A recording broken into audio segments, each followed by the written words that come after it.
আল্লাহ রাব্বুল আলামিন নবী বলেছেন জাহান্নামে যারা যাবে 1000-এর মধ্যে 999 জন লোক জাহান্নামে যাবে। হাদিসটা শোনার পর আল্লাহ নবী সাহাবী হযরত আবু বকর রাদিয়াল্লাহু তাআলা বেহুশ হয়ে পড়ে গেলেন। আল্লাহ পাকের নবী সাহাবীকে মুস্কিরালেন, সাহাবীরে তুমি কি ভয় পেয়েছো নাকি?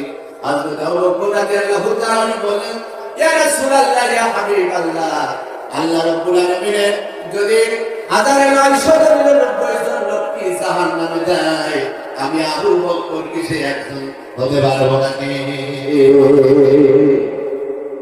চিন্তা করেছেন আমাদের অবস্থান কোথায়? সম্মানিত ভাইরা আমার, সে আযাব হবে উত্তপ্ত আগুনের। আল্লাহ পাক বলেন, ওয়ালাকুম ফিল আখিরাতি আযাবুন নার, পাপীদের জন্য আমি আল্লাহ রাব্বুল আলামিন আগুনের আযাবের ব্যবস্থা করে